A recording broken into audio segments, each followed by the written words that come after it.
Bonsoir à tous, vous faites bien de vous informer via RTI2, la chaîne toujours proche des populations.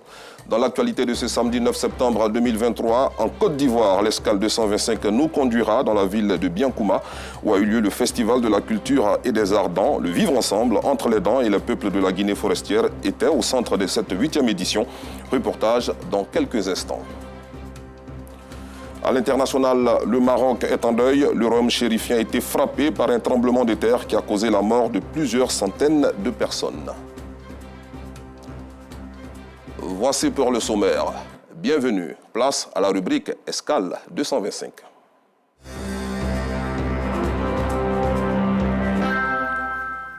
La 8e édition du Festival de la culture et des arts dents a récemment eu lieu dans la commune de Biankouma, dans la région du Tonpi. Le FECADAN est un canal de promotion du patrimoine culturel, artistique et touristique du peuple dent, communément appelé Yakuba. L'accent a été mis sur le vivre ensemble entre les dents et les habitants de la Guinée forestière qui font frontière et ont la même culture. Nos reporters Théodore Zouzou, Maïssa Kogaï et Gilles Tonier nous invitent à découvrir ces similitudes à travers ce reportage.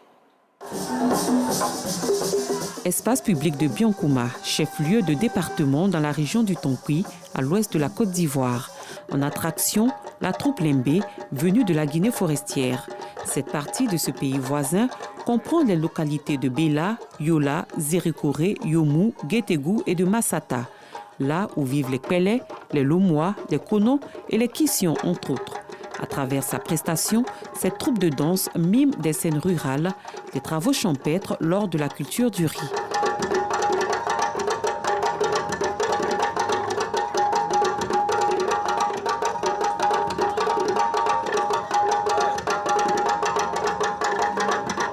Les scènes de ménage ne sont pas en reste. Les jeunes filles et garçons, habillés en étoffe tissée aux couleurs connues en Afrique, font ressortir leur splendeur. Il y a de ces couleurs qu'on avait en Afrique avant l'arrivée des Blancs.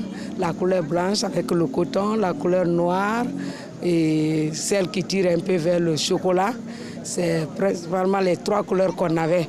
Donc chaque fois qu'on se voit noir, ça fait la fierté de l'Afrique. Autrefois, nos parents utilisaient la culture pour éduquer la couche juvénile.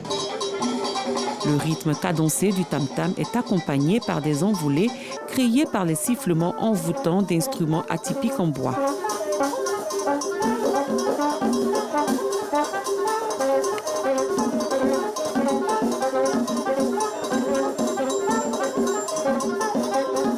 Les pas sont proches et puis bien sûr que ce n'est pas la même chose, mais c'est proche. On voit que vraiment c'est des forestiers comme nous. C'est des bois qui ont été fabriqués par nos parents, qu'on appelle le Toulou en guézé. Donc ça c'est la polyphonie. Parce que ça, ce que j'ai là, c'est la grande. À la suite, le soro est à base. C'est comme ça, c'est composé 4.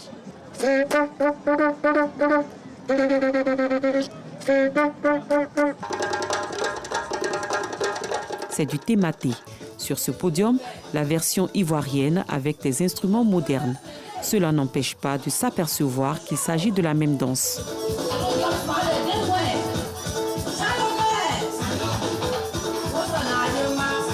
Ça prouve que nous sommes tous africains, on a presque les mêmes cultures, les mêmes habillements, les mêmes pas de danse, il n'y a que quelques nuances. C'est une grande fierté et surtout on ne manquera pas de remercier et d'encourager ceux-là qui ont eu l'initiative. C'est une belle initiative dans la commune de Biankouma.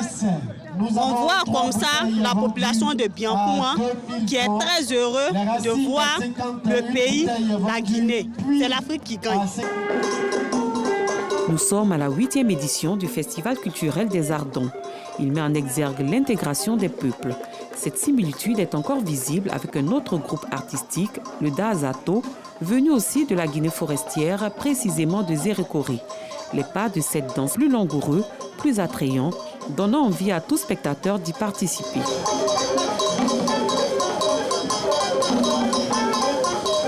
Tout don se reconnaît en ces rythmes forestiers.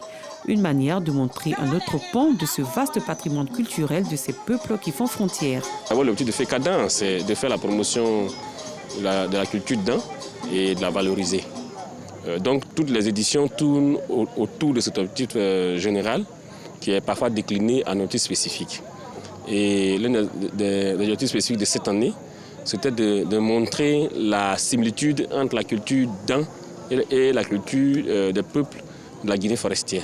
Donc cette année, on a plus mis l'accent sur les danses et chants et surtout les similitudes entre ces danses et chants entre la Guinée et la Côte d'Ivoire.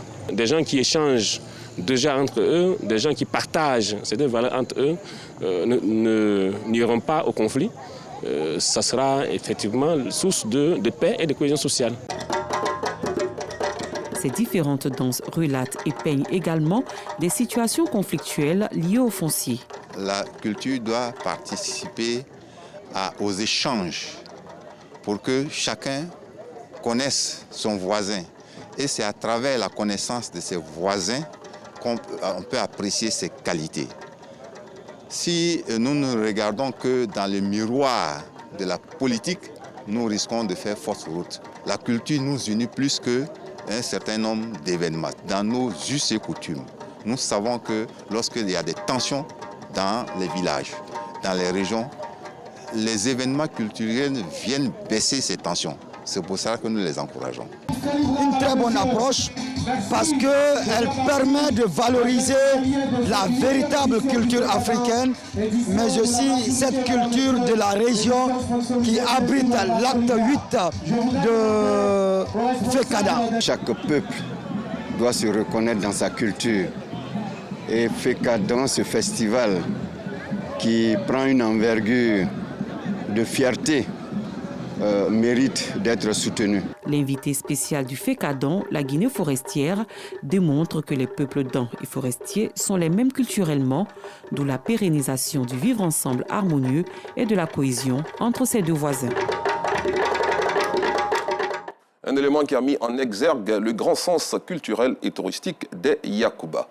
Intéressons-nous à présent à d'autres talents artistiques, les peintres automobiles. Notre reporter Justin Kwasi a rencontré l'un d'entre eux. Il s'agit de Michael Kwasi, basé au quartier Palm Club dans la commune de Cocody. Découvrons ensemble les différentes étapes de cette activité de plus en plus répandue dans les garages d'Abidjan. Un métier certes difficile, mais rentable selon ce dernier. Commentaire Clément Boko. Quartier Palm Club dans la commune de Cocody. C'est ici que Michael Kwasi exerce le métier de peintre automobile depuis 2 ans. Ce matin, il a pour mission de refaire la peinture de cette automobile. Avant de faire la peinture, on nettoie avec bonne mousse. Parce que pour ne pas que l'eau de massique reste dessus. Parce que quand l'eau de massique reste dessus, ça fait que la peinture ne soit pas bien. Voilà, donc on est obligé de nettoyer bien propre. Pour éviter de tacheter les vitres, Michael les couvre de papier. Quand on finit de nettoyer la voiture bien propre, on met les papiers à cacher pour protéger la vitre. Si on voit que la peinture a touché la vitre, on prend papier à poncer. On nettoie la vitre bien propre avant de livrer la voiture. Une fois ces étapes préparatoires terminées, place à la peinture à proprement dite. Le métier de peintre automobile se veut complexe. Il faut tenir compte des moindres détails. Quand tu fais la peinture, il faut que tu te concentres sur la peinture. Pour ne pas que nos points de massique que tu as mis, pour ne pas que ça sorte dedans, il faut que tu appliques la peinture bien propre. Pour faire la peinture de cette voiture, ça peut nous faire 1 semaine, soit 2 semaines, ça dépend. Michael, ça avance? Comme à l'accoutumée, Michael reçoit la visite de son patron. Celui-ci vient se rassurer du bon déroulement du travail. Comme c'est la première couche, il faut voir en bas des baguettes là. Ok, tu avances un peu. Ok, ça là, première couche. Là aussi, ils vont monter que là, clignotant. Je suis venu vérifier le travail parce que les clients sont tellement compliqués. Bon, c'est pour voir les parties où ils ont démonté les feux, les phares, pour que la peinture aille avant qu'ils puissent remonter tout, quoi. Il y a des petits coins. Une fois que le petit erreur seulement, tu es obligé de reprendre à zéro. Il faut être patient, c'est tout. En tout cas, c'est bien fait, ça va. Je suis satisfait de lui, c'est bon. Bien que contraignante, la peinture automobile est une activité rentable. En tout cas, Michael et son patron y trouvent pour leur compte. La saison pluvieuse, là, c'est lent. Les clients n'aiment pas déposer leur voiture, puis ça nous fatigue en plus. Bon, néanmoins, on peut faire 4 à 5 voitures pendant le mois, c'est bon.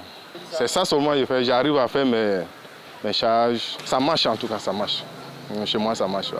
J'étais élève. Quand j'ai arrêté les cours, maintenant, j'ai commencé à faire la peinture. Ça me permet gagner un peu d'argent pour prendre soin de moi-même.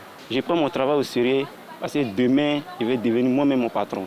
En Côte d'Ivoire, le secteur de la peinture automobile est en plein essor avec des ateliers comme celui où travaille Michael. Il pourrait attirer plus de jeunes si l'activité se pratique avec un plateau technique de dernière génération. Direction le nord de la Côte d'Ivoire où les traditionnelles journées sportives et socio-culturelles et éducatives de Kouto se sont tenues du 15 au 20 août dernier. Cet événement, qui dure maintenant 42 ans, est une initiative de l'Union des jeunes de la ville située dans la région de la Bagoué pour rassembler les filles et fils afin d'amorcer le développement de la localité. Abdoulaziz Guira nous Sangaré. Le coup d'envoi pour un cross vient d'être donné dans la ville de Kouto, à un peu plus de 700 km au nord du pays. Près d'une cinquantaine de jeunes sont en compétition ce jour. À quelques mètres de là, une autre compétition s'annonce, celle d'une course à vélo qui opposera une dizaine de filles. Nous sommes aux journées sportives, socio-culturelles et éducatives de Kouto, une initiative de l'Union des jeunes de la localité. Ce sport-là représente l'implication de nos frères du village au sein de l'Union. Voilà, donc déjà pour faire la promotion des gens, le cyclisme, nous avons réservé le cyclisme pour la zone féminine et la zone populaire pour les hommes. À la fin de la compétition, Yamoussa Koulibaly, parrain de l'événement, invite la jeunesse à continuer sur cette lancée. J'aimerais dire merci à cette jeunesse et nous les encourageons chaque année à mener des activités dans ce sens-là. Et nous sommes heureux de voir l'Union de la jeunesse coutolaise organiser cette édition des journées socio-culturelles, sportives et éducatives. Il y a une cohésion qui est en train d'être construite à travers l'Union de la jeunesse coutolaise, avec le bureau présent et son conseil spécial, qui fait qu'aujourd'hui, on peut dire à Kouto, il y a une jeunesse dynamique, une jeunesse unie dans tous les sens du thème. Et nous ne pouvons qu'accompagner cette jeunesse. Les journées sportives, socio-culturelles et éducatives de Kouto se tiennent chaque année. Elles sont à leur 40e édition. C'est la ville de Bouaké qui nous accueille à présent, à quelques heures de la rentrée scolaire. Comment les parents de la capitale de la paix la préparent-elles? Réponse à cette question à travers cet élément de Soro Corona et Laure Goriti. À quelques jours de la rentrée scolaire 2023-2024, les parents accourent pour être prêts avant le 11 septembre, date de la rentrée des classes. Ici chez les Yo, au quartier Air France, dans la ville de Bouaké, l'heure n'est pas aux nouveaux articles ou aux nouvelles tenues scolaires. Dans cette famille de 7 enfants, les tenues de l'année précédente vont encore servir pour cette année. Anciens, ils vont porter pour aller à l'école. Ce sont en chaîne, mais là, les fournitures là, ils vont dire que c'est lundi, ils vont faire rentrer là. Ils vont pedir de l'argent qui est dans la mer. Si il n'y a pas pour faire, ils sont en ligne. Maintenant, si ils sont assis, il n'y a pas pour payer les fournitures, on fait comment? Donc, c'est ça, et puis pour payer les trucs, pour faire un peu, s'ils ont payé. À Garatou, l'aîné de la famille, élève en classe de 5e, est mise à contribution pour être à bout de la nouvelle année au détriment de ses études. Cette année, elle est nounou. Je suis en train de ma tante à surveiller ses enfants. On n'a pas d'argent. Mon papa n'est pas là. J'ai décidé de faire ça pour aider ma maman à nourrir mes petites sœurs. Maï Couturier continue de recevoir les commandes de ses clientes retardataires. C'est un peu dur. On attendait. Voilà. Mais maintenant, ça va. Je viens de poser l'habit de ma fille. Elle passe au CE1. Pour aider plusieurs parents dans ce cas, elle préfère avoir des tenues prêtes à porter déjà confectionnées. Bon, vous pour déposer. Le début, je ne commence pas sur les clients. D'abord, je commence qu'on expose. Pour la plupart des couturiers comme Blaise, c'est une période de traite. Il faut donc des efforts supplémentaires pour satisfaire la clientèle, surtout les clients les plus fidèles. Depuis un mois que vraiment je ne dors pas, et j'ai commencé à réceptionner les quartiers. Les clients qui viennent à l'état, c'est plus les clients qui sont ici d'habitude. Les nouvelles, elles viennent un peu vite. En cette période, d'autres articles scolaires sont aussi prisés. Mais la part belle est donnée aux tenues scolaires et sacs en attendant la liste des fournitures. Restons dans le bec pour savoir maintenant comment les établissements scolaires de Bouaké se préparent pour la rentrée des classes prévue pour le lundi prochain. Retrouvons Soro Corona. À quelques jours de la rentrée des classes au titre de l'année scolaire 2023-2024, les responsables d'établissements primaires et secondaires publics à Bouaké s'activent à rendre propre les cours d'école.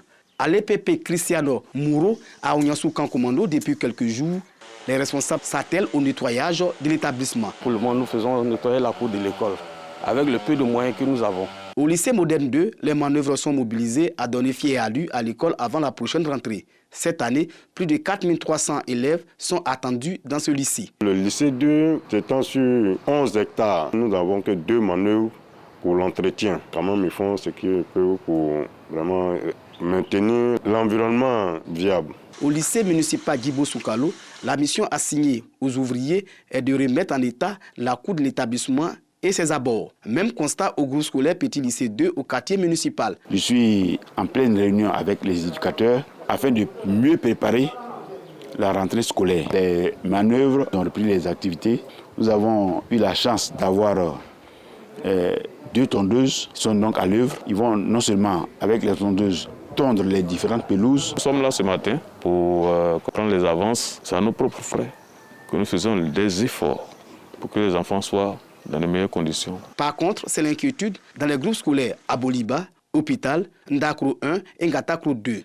Selon les directeurs d'école, ces établissements sont dans des états de dégradation très avancés. Ici, l'école, c'est un dépotoir. Les gens quittent de l'extérieur venus déféquer au sein de l'école. Les ordures même ménagères, les parents les mettent dans les sacs et puis viennent les jeter à l'école. La toiture du CM2 a été décoiffée par la tornade depuis février 2023. Le CM2, pour l'instant, n'a pas de classe. Nous avons les tableaux qui sont vraiment dégradés. Si les autorités compétentes pouvaient venir nous aider cette année-là pour que la classe soit réhabilitée, ça allait nous faire du bien. Dans ces écoles, les écoliers sont exposés à plusieurs dangers. Pas plus tard que le mois passé, le bureau de la maternelle a été vandalisé. En pleine année scolaire, ils sont venus frapper une maîtresse, la maîtresse de CM2 ici. Chaque fois, on a des cris de cœur, mais malheureusement, on n'est pas entendu. Nous avons un problème de clôture. Les bacailles, les voitures, les motos, taxis même font de la cour de l'école leur route. Nous avons des bâtiments qui sont en train de s'affaisser. Donc, ce qui constitue un danger pour les enfants. Un grand cours scolaire comme notre groupe scolaire n'a pas de toilettes. Il n'y a qu'un seul point d'eau pour 1050 élèves. Dans l'ensemble des établissements primaires et secondaires publics à Bouaké, les préparatifs vont bon train. Tout est mis en œuvre pour relever le défi d'une année scolaire de qualité. Retrouvons Clément Boko pour parler enseignement supérieur. L'Université internationale de Grand Bassam multiplie les partenariats pour permettre à ses pensionnaires d'étudier dans de meilleures conditions et intégrer facilement le monde du travail. À cet effet, récemment, une convention a été signée entre l'établissement et une structure de la place. Les étudiants de l'Université internationale de Grand Bassam peuvent pousser un ouf de soulagement. Désormais, les meilleurs d'entre eux bénéficieront de bourses d'études pour parachever leur formation. Pour ce faire, l'établissement a signé une convention avec la société IHS Côte d'Ivoire, une aubaine pour les apprenants. Cette signature représente vraiment beaucoup, surtout pour la jeunesse, parce que j'ai pu, par la grâce de Dieu, bénéficier de cette bourse qui m'a ouvert vraiment de grandes portes. Et j'ose croire qu'à partir de cette signature, il y aura plusieurs aides qui seront données, plusieurs bourses qui seront partagées à des différents élèves qui sont aussi brillants et qui auront besoin d'appui pour avancer, pouvoir travailler dans un domaine qui pourra plus tard aider le pays. Pour les deux parties, il s'agit de réduire l'inadéquation formation-emploi, tant décriée par les employeurs. Cette convention va porter sur l'octroi de bourses d'études à certains étudiants et c'était une grande fierté pour nous de pouvoir nous retrouver ici parmi d'éminents professeurs tels que le président Saliou Touré et de pouvoir concrétiser ce projet qui tient à cœur à notre structure depuis maintenant plusieurs mois. Nous espérons qu'à travers ce partenariat, nous pourrons former nos étudiants dans les meilleures conditions en leur permettant d'être au contact avec les entreprises pendant leur formation universitaire chez nous. Madame la directrice générale a déjà accepté de prendre en stage dans ces locaux certains de nos étudiants. Nous voudrons la remercier bien sincèrement et lui dire que nous continuons à compter sur sa disponibilité dans la formation des élites de notre pays, la Côte d'Ivoire. L'Université internationale du Grand Bassam a été créée en 2007 et est en partenariat avec des universités américaines. Un mot de sport dans cette édition. La Côte d'Ivoire, déjà qualifiée pour la CAN 2023 qu'elle jouera à domicile, a remporté son dernier match des éliminatoires sans forcer son talent contre le Lesotho, 1-0 cet après-midi au stade Laurent Poko de San Pedro. Les éléphants s'en sont remis à Ibrahim Sangaré, unique buteur du match, pour l'emporter. À l'international, la terre a tremblé dans le centre du Maroc, dans la région de Marrakech. Dans la nuit d'hier à aujourd'hui, le séisme de magnitude 6,8 a frappé le royaume chérifien. Le nombre de victimes est en constante augmentation. D'importants dégâts sont signalés. Le dernier bilan des autorités marocaines fait état d'au moins 1037 morts selon le ministère de l'Intérieur. Un deuil national de 3 jours a été décrété par le Palais royal. Fin de cette édition, merci de l'avoir suivi. Bon week-end sur RTI2.